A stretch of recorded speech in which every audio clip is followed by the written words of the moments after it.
So today we're going to return to the general case for the second order linear ODEs. So this includes coefficients that are not constants and a right-hand side that's not zero. So in general, what we have for the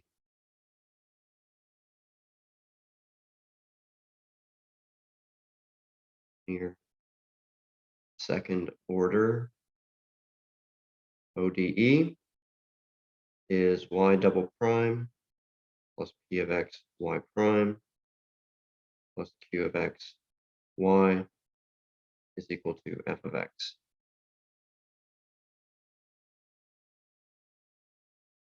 So if we, so this in general is a non-homogeneous equation, and the homogeneous version of this will be the same with just the right hand side equal to 0.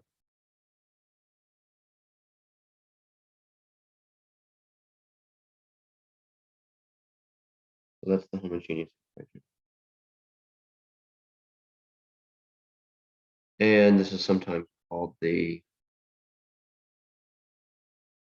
complementary equation.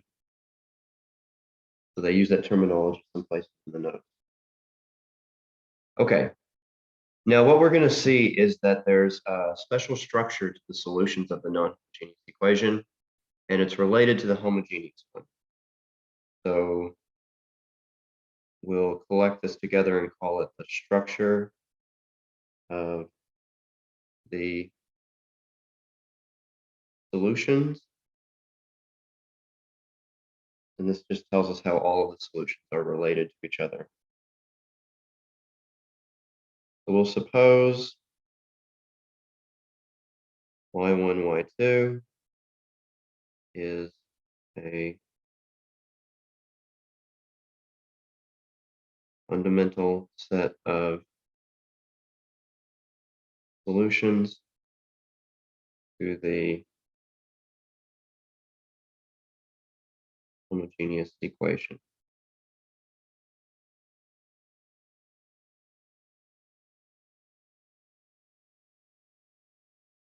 And we'll let y sub p, this is any solution to the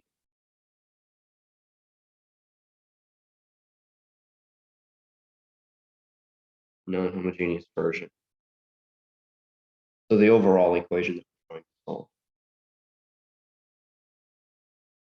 Then the general solution, so the structure of all of the solutions in total,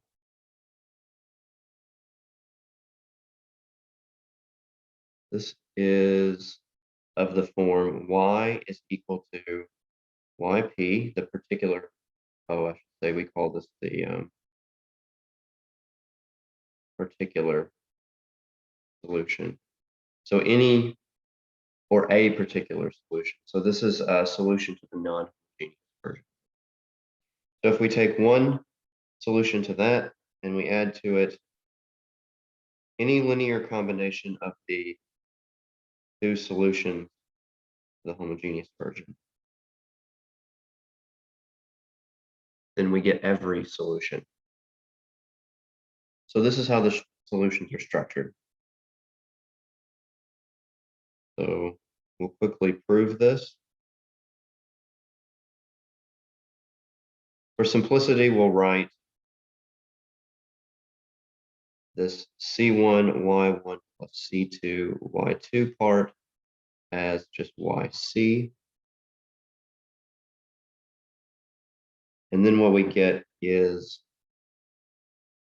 y is equal to yp plus yc. Y prime is equal to yp prime plus yc prime. And y double prime is equal to yp double prime plus yc double prime.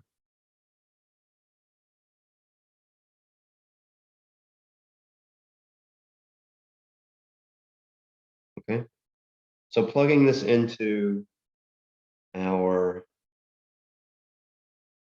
overall equation, we get y double prime plus p of x y prime plus q of x y is just equal to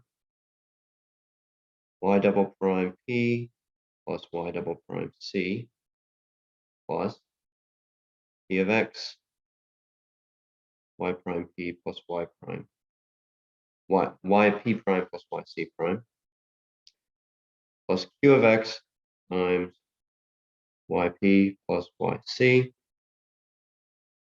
And of course, we can rewrite this as yp double prime plus p of x yp prime plus q of x yp plus yc double prime plus p of x yc prime plus q of x yc. Okay, we'll just group these together. And so the first one is just one of our particular solutions that just tells us that when we plug this in, we get f of x. And then anything over here, this was from a solution to the homogeneous version. And so that's plus 0. And so we just get f of x. So what this tells us is that anything of the form yp plus c1 y1 plus c2 y2 is a solution, right? So in the Venn diagram of solutions, this is all the solutions, and we know that everything of this form is inside it. I'm actually going to draw that. I just had a quick question. So y of p, is that going to be a constant or is that a function? This is a function. Okay, I just wanted to make sure.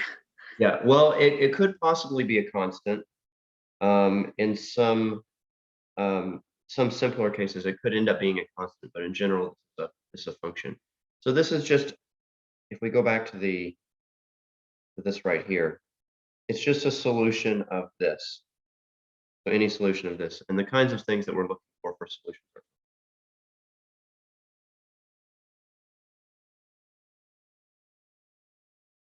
Okay, so in the big Venn diagram, these are solutions.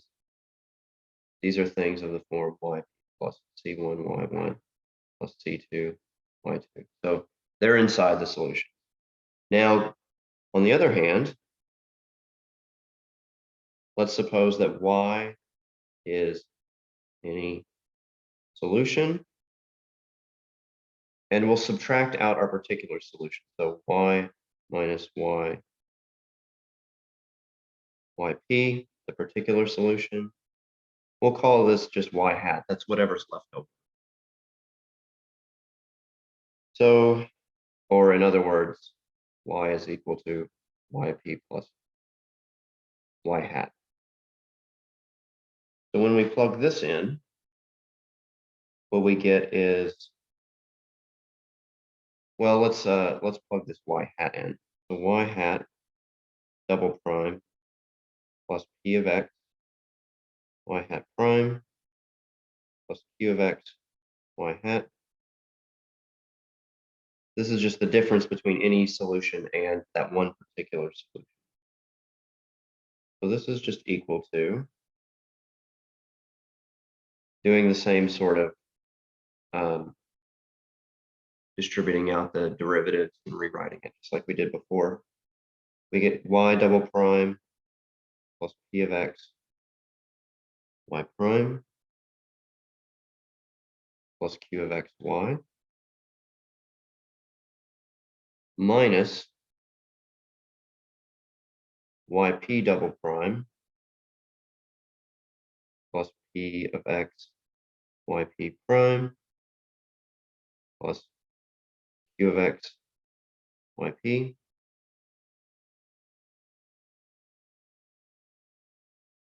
And what we get here is we knew that y was a solution. So what we get here is f of x, and yp is also a solution. So what we get on the second term is also f of x, that second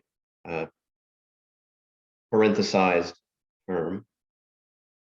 And so what we get is just f of x minus f of x, which is 0, which means y hat,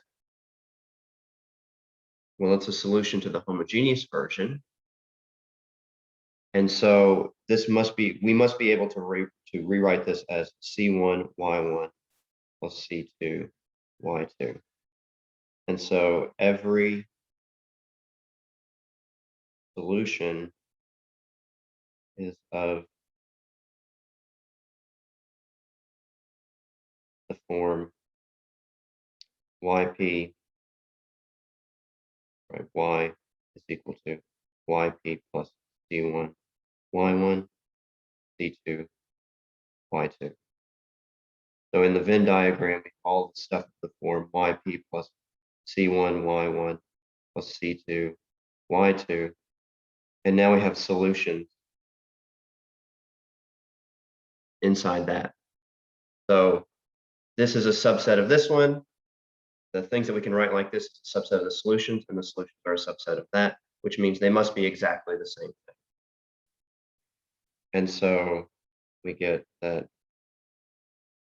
the solutions are exactly the things which we can write as yp plus c1 y1 plus c2 y2. So we're done. So we know exactly what the structure of the solutions is. The solutions are all the things that are like this. Now, this is interesting because what we get is that the solutions to the non-homogeneous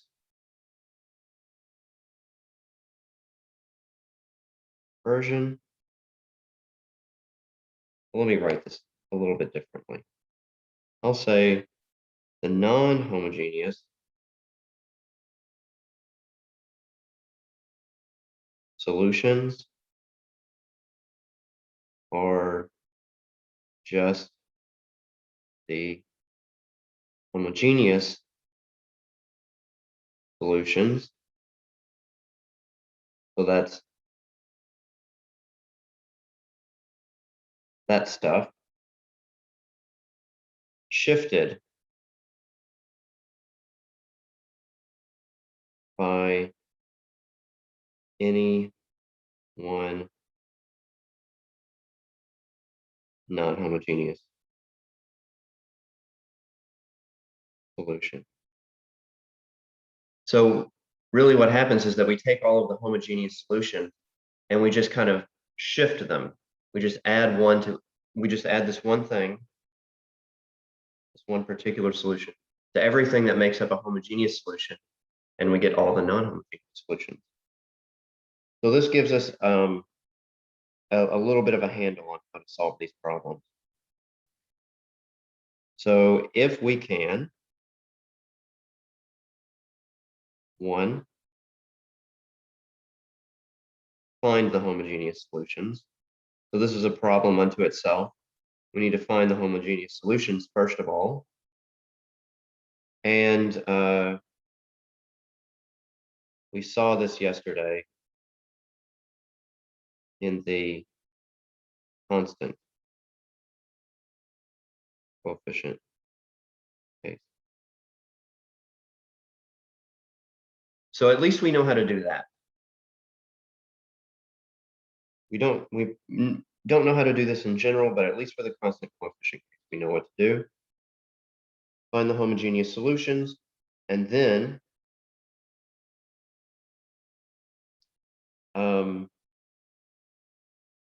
find through as students of Calculus 4, an application of our exceptional cleverness, any one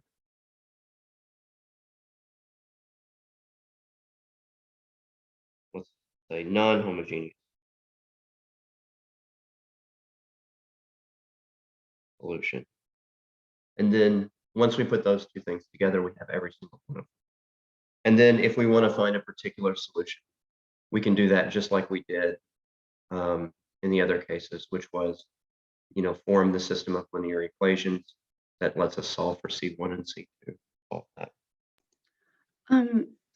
Sorry, could we just go back to the YP plus C1, Y1? So are you saying that the solutions to non-homogeneous equations, is that the C1, Y1 plus C2, Y2? Or sorry, I just got a little confused with like the whole shifting, like what Okay. you meant by that. Yeah, so yesterday what we were doing was we were taking things like this. AY double prime plus BY prime plus CY is equal to 0, right? Mhm. This was the homogeneous version. And what we were able to do was say, whenever we can solve this thing, when we can get two independent solutions, then that gives us everything. So that gave us a solution like this. So just this part. So this is just the homogeneous part. Okay, I had it backwards then. I get it now.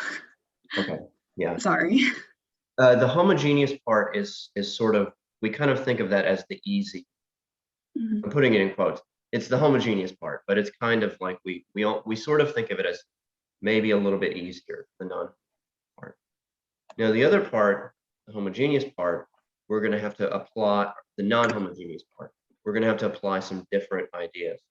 So that will allow us to get the same thing on the left-hand side equal to something else, something non-zero, okay, some f of x. So that'll give us this piece.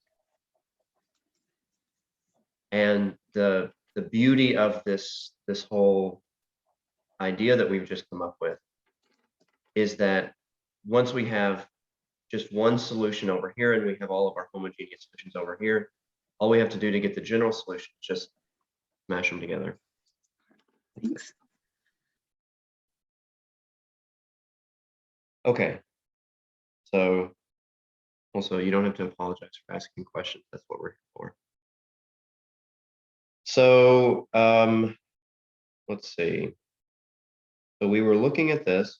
Oh, okay. So that that's it. All we have to do is well, it looks simple from this point of view. We just have to follow 2 steps. At least 2 steps are not so easy, but there's only 2 of them. So that's pretty good. Now, if we can note that if we were looking at, let's write this out again. So we have in general y double prime plus p of x y prime plus q of x y equals f of x. Oops. F of x. Kind of foreshadowing what I was going to do next. So let's say what we started off with in our non-homogeneous version was already a homogeneous equation. So this thing was already 0, right? That's what we started off with. So what we would do in these steps is we would solve the homogeneous equation. Well, that's what we already have. We would get some y1, we would get some y2. We'd use our Wronskian to show that they're independent of each other, et cetera, et cetera. And we would have our homogeneous solution. Now we come to the second case, which is we find a non-homogeneous solution. Now for a homogeneous equation, we always have an easy solution, which is just y is equal to 0. Because when we plug this in, we get a 0 here. The derivative of 0 is just 0. Second derivative of 0 is just 0. And we get all zeros. So in the homogeneous case, we always have an easy particular solution. It's just the rest of the solution that's the hard part. Now in the non-homogeneous case, we have that hard part. We have that finding y1 and y2, because of course, 0 is not independent of anything, right? 0 will never give us an independent solution. When we plug that into the Wronskian, we're always going to get 0. So that doesn't help us in the homogeneous case, but at least it shows us in the non-homogeneous case that we're not coming up with anything new here. We're still back in the same old case that we were in before. So that works out nicely. Okay, going forward in my notes. Okay, next we'll go straight into examples. So here's our first example. This is the same left-hand side that we had seen before as a homogeneous equation, but now we're making it a non-homogeneous equation. So this is y double prime minus y is equal to 3x minus 1. Now we already know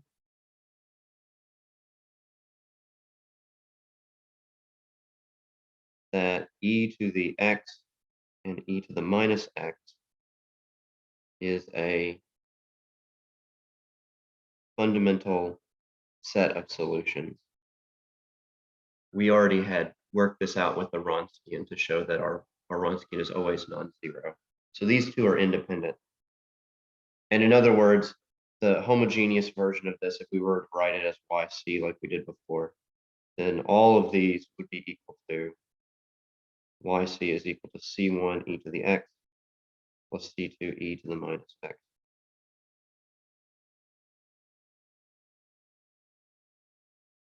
You know, maybe people will see this video on YouTube and it'll give them courage to come to class and ask questions. So that's our homogeneous part. Now we need to find a particular solution. And in this case, you know, we just apply a little bit of our cleverness and notice that if we were to take just, if this were in real life, I would cover up the y prime, the y double prime part. And just look at this minus y is equal to 3x minus 1. So if we said that that was true, that y was equal to negative 3x plus 1, and then we took the second derivative of that, that's just 0.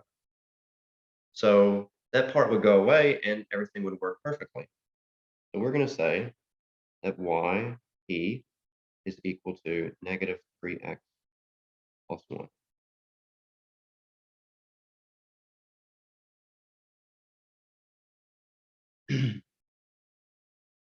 So that's it. We're done. We have y is equal to our particular solution plus our general homogeneous solution, right? We got the homogeneous version of this.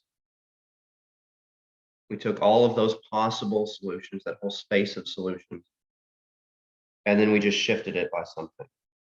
We shifted all of those by minus 3x plus 1, and that gives us our general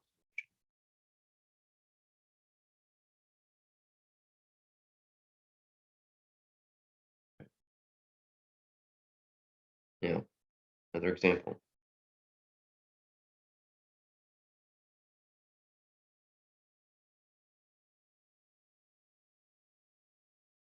So in this example, we are going to have y double prime minus 4y prime plus 4y equals 8x squared. Oh, I should say, when we said that there were 2 steps, we should really say that there are 3. Get the homogeneous solutions, get a particular non-homogeneous solution, and then step 3 is the easiest one, add them together. The first 2, it doesn't matter what order we do them in, because we're just going to add them together. One doesn't depend on the other. Step 3 is, well, we do that after step 1 and 2. Okay, so I will give you a second to do what we're calling step 1, which is find the homogeneous solution.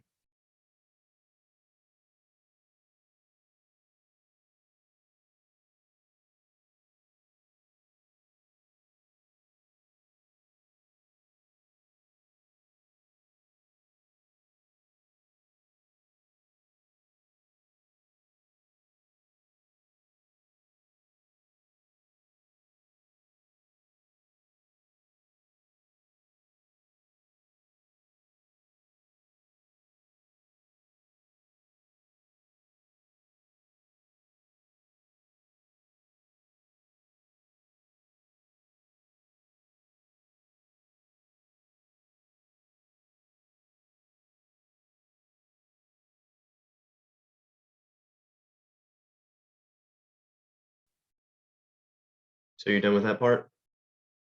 Okay. So yeah, that's the easy part. So we have, well, it's easy because we've seen it before. Our characteristic polynomial. So for people following along at home, our characteristic polynomial is r squared minus 4r plus 4. If we set this equal to 0, we see what do we get as a factorization of this? We get r minus 2 squared.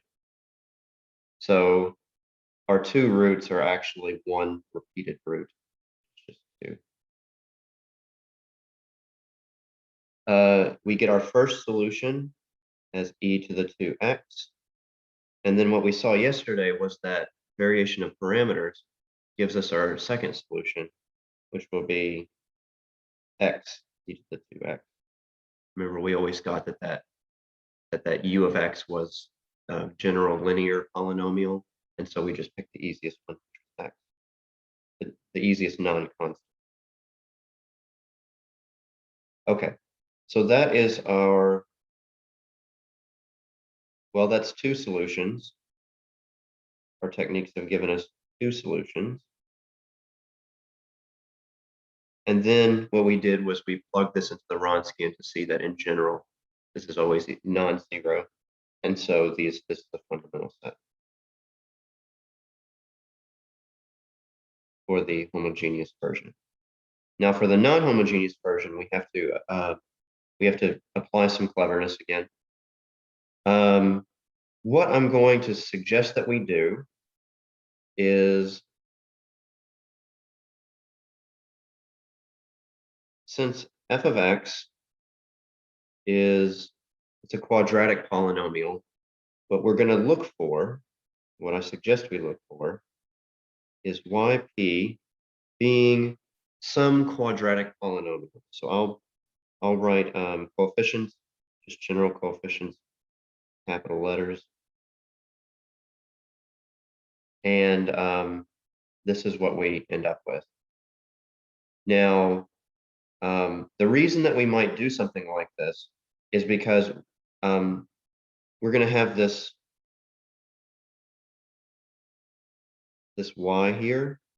That's going to end up being our yp, and we'll end up with a degree 2 polynomial, some degree 2 polynomial.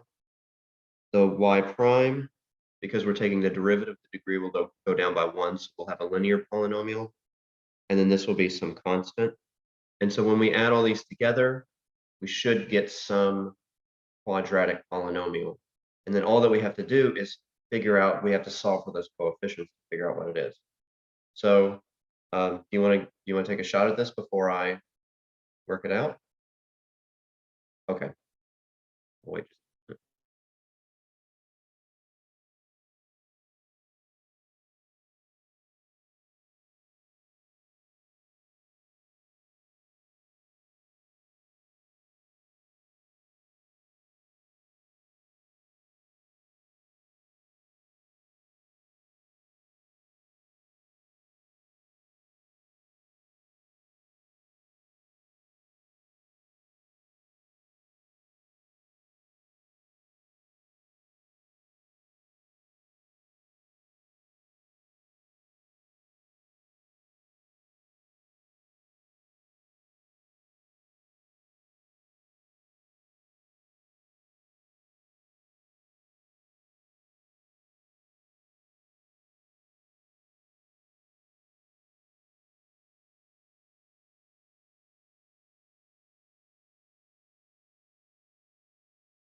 I'm done.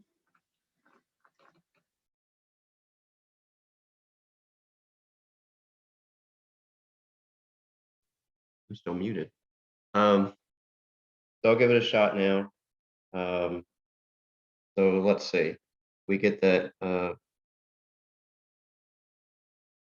see. Black. Okay, there we go. 2ax. So our first derivative is 2x plus b, and so our second derivative is 2a. And if we plug this in, we get 2a minus 4 times 2ax plus b.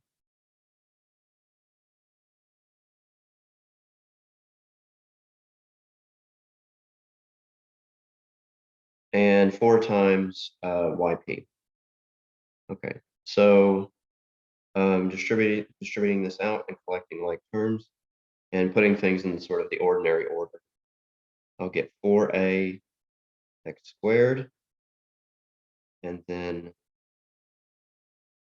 for the x term, I'll have, let's see, minus 8a plus 4b.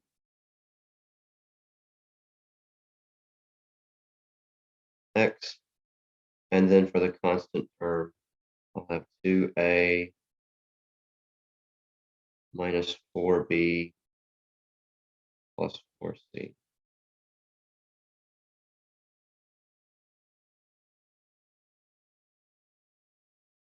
And so this will be equal to 8x squared. And solving this, we know that the coefficients must match. There's no coefficients that we can multiply by an x to end up with an x squared. So these numbers have to be equal to each other. Another way of saying this, by the way, is that the powers of x, 1, x, x squared, and so on, these are independent in a certain sense. So we have this kind of idea of independence in the background. Okay, so what does this tell us? This tells us that 4a is equal to 8. Well, we automatically see what a is from that, but I'll just go ahead and write the rest of them out. So there's an implicit 0 here, and then a 2a minus 4b plus 4c is equal to 0. And so we get a is equal to 2. Cleaning this up a little bit, I get minus, well, let's just say 2a minus b is equal to 0. In other words, 2a is equal to b, and so b is 4. And then cleaning this up a little bit, a minus 2b plus 2c. This is equal to 2 minus 8 plus 2c is equal to 0. And so what I get is 2c is equal to 6, 4c is equal to 3. And for the sake of my sanity, I'm going to highlight these so I don't lose them. I'm writing everything in the same color. And what I end up with is our yp is equal to 2x squared plus 4x plus 3. And so we get that our overall solution is 2x squared plus 4x plus 3. I'm thinking c in my head, but I should be writing 3. There's where the c goes. E to the 2x plus c2x e to the 2x.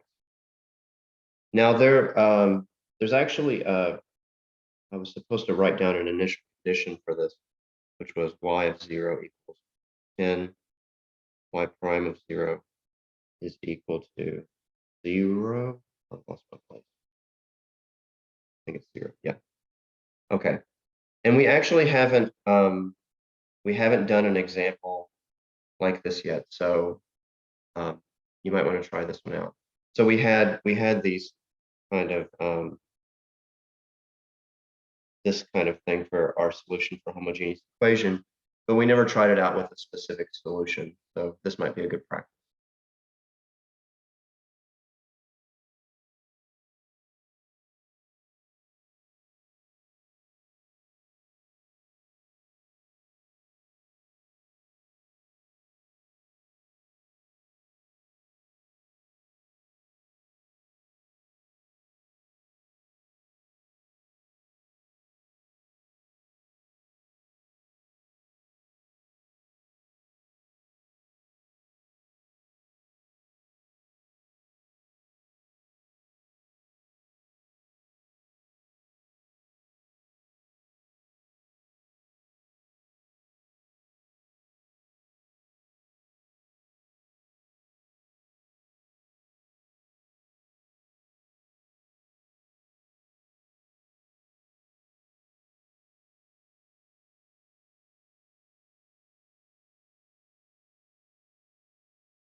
I'm done. Well, I'll give this a shot. Okay, so we'll do it in a different color.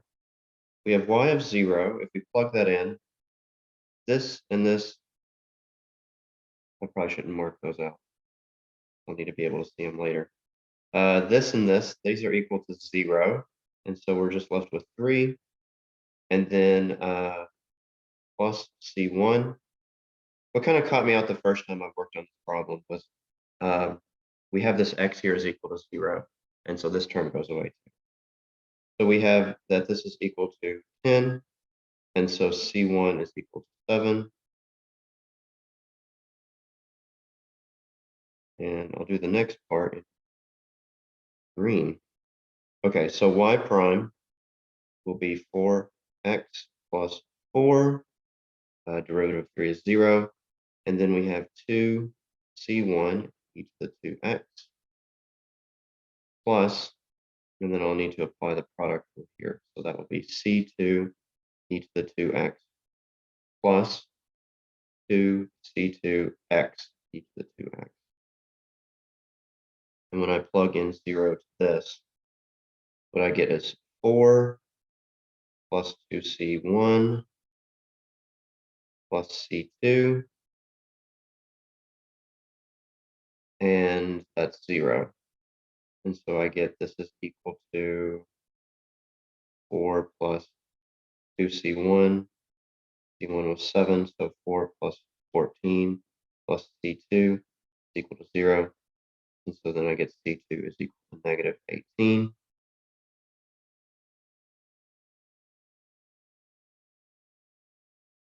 And as you pointed out sometime in the past, I'm not quite done with this.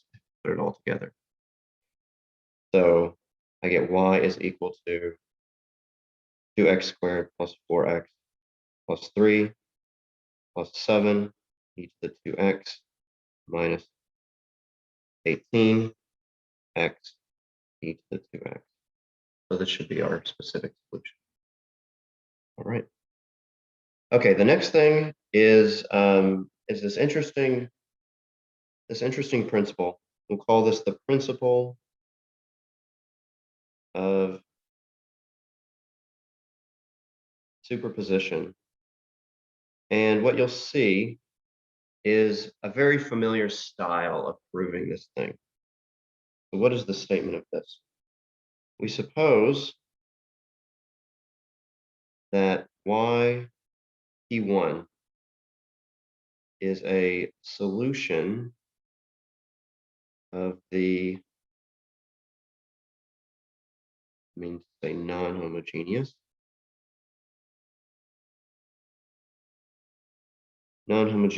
equation y double prime plus p of x y prime plus q of x y is equal to f1 of x. And suppose that yp2 is we were thinking of this as a particular solution. So yp2, a particular solution of y double prime plus p of x y prime plus q of x y is equal to f2 of x.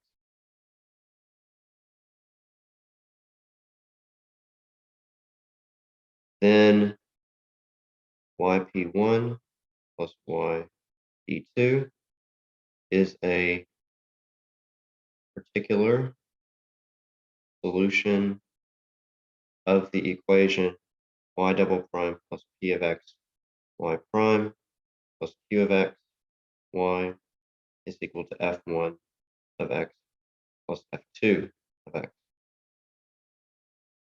So if our non-homogeneous term is the sum of two functions, then, we can solve each of these things independently and then combine them together.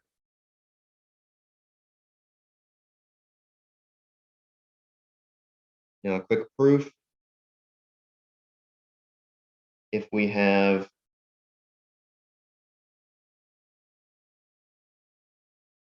yp1 plus yp2 double prime plus p of x yp1 plus yp2 prime plus q of x yp1 plus yp2.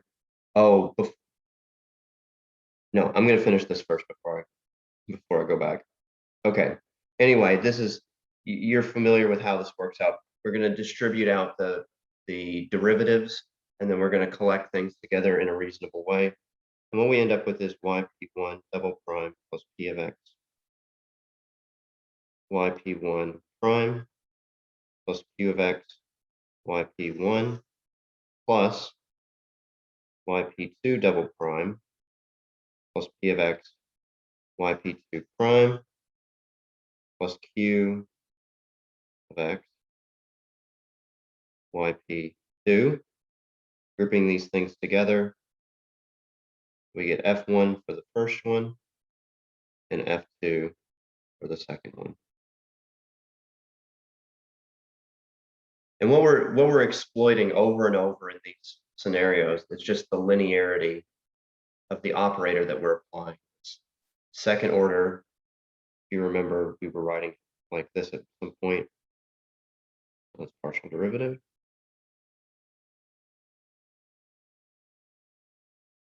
So we were applying this operator.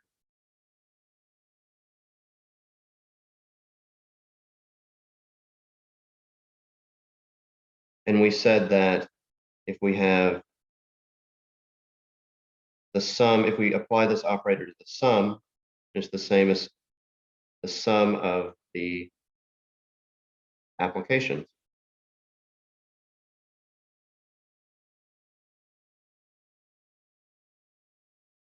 So that's a shorthand way of writing the same thing. The only detail that we're hiding in all of this is going from this step to this step, which is this property of linearity that we talked about before. The ability to take that operator and distribute it across addition, just like we do with each of the individual operators that make it up.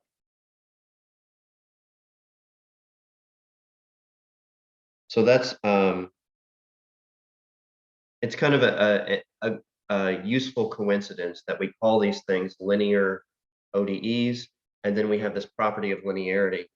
We really mean two separate things by these two terms, linear, and yet they kind of coincide. These linear ODEs have this property of linearity. So it's a useful accident. Anyway, that's the principle of superposition, and we've proven it. And before I go on to an example, I want to say that this up here, what we were doing when we were starting off with a general quadratic with just coefficients, just general coefficients. And then we put this into our equation and used the information that we already had in order to figure out what these coefficients were. So this is a simple case of what's called the method of undetermined coefficients. And this, we're going to talk about this in more detail today. I just wanted to give a little preview. But we'll work an example, hopefully in the 9 minutes. So we got time. And I'll just go straight to this one. So we have y double prime plus 4y is equal to 8x plus 9 sine of x. And just to emphasize that we can do those two steps in any order, get the homogeneous version and a particular solution. I'm going to go straight into getting a particular solution. So we can split up this right-hand side as two separate functions. They kind of have different styles. One of them is a polynomial, the other one's a trig function. So we'll operate on the assumption that splitting them up will be helpful to us. And we'll get f2 of x is equal to 9 sine of x.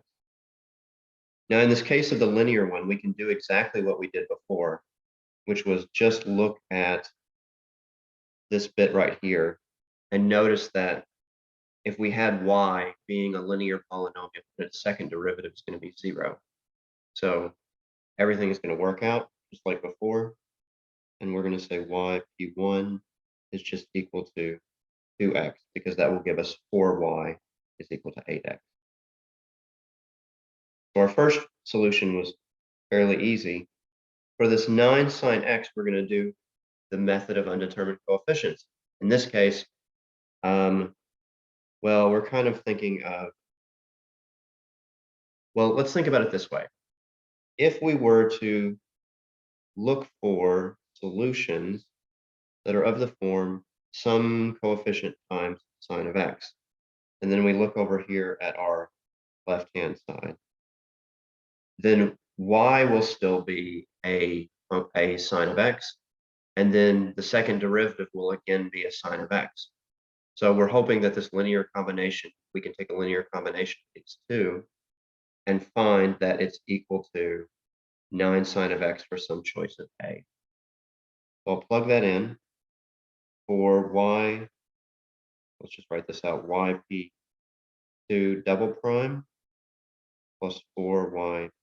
This is equal to negative a sine of x. If we go from sine to cosine, negative sine. And then plus 4 sine of x. And so that's what we get for the left-hand side, equal to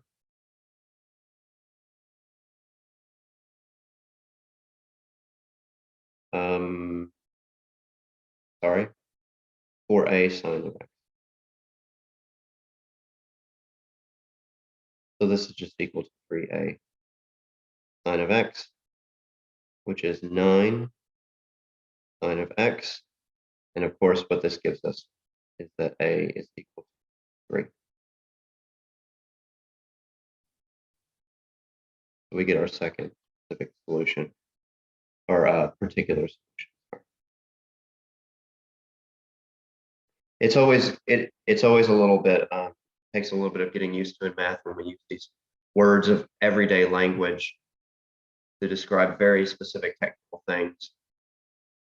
Sometimes specific and particular we kind of use interchangeably. Anyway, we've got our two particular solutions, and so our general particular solution by the principle of superposition is just 2x plus 3 sine of x. And this just relies on the linear ODEs. Okay, so this much is clear, right? Okay. So going backwards to our first step, I need to now figure out what the homogeneous solutions are. And when I see the characteristic polynomial, so that is r squared plus 4 is equal to 0. In other words, r squared is equal to negative 4. And so I get r is either plus or minus 2i.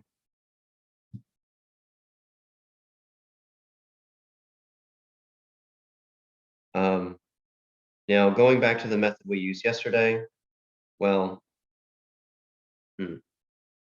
yeah, going back, I'm tempted to just go ahead and do this.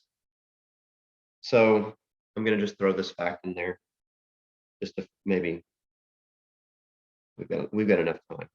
So e to the alpha plus I beta. This is what we were looking at as the solution. E to the alpha times I beta x, I should say. Right, this is what we were looking at before. Now, by the rules of exponentials, we can write this as e to the alpha times e to the I beta x. And it was the imaginary part that we had trouble with. Well, there's actually, if you know a little bit about complex numbers, you'll know that e to the I beta is just equal to cosine beta x plus I sine beta x. And then we have some coefficients that we get that, we had coefficients from the integration. Now, if we take some linear combinations of these two pieces, so e to the I cosine beta x and plus e to the alpha I sine beta x, we can kind of fold this I back into the constant. And from this point of view, we have C1 e to the alpha cosine beta x plus C2 e to the alpha sine beta x. I'm leaving out a few steps, but essentially that's, how I would remember something like this. Now, we came at it from another direction yesterday, which is just as valid. And we got the exact same solution. So for our homogeneous part of this, we should have, well, our fundamental set of solutions should be cosine of beta x, which was 2. So I can just say cosine of 2x. cosine 2x and sine of 2x.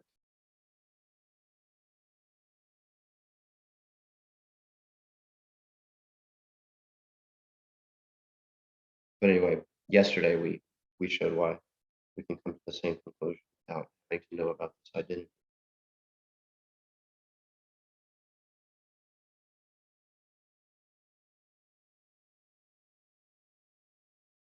I can't help throwing this in because this is the source of the famous e to the minus I pi.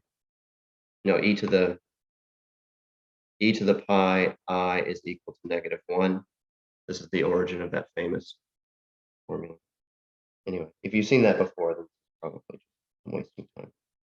Okay, so what we get for our complete solution is y is equal to 2x plus 3 sine of x plus c1 cosine of 2x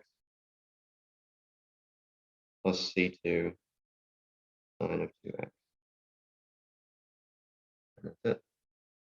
And I ended perfectly at 11:12.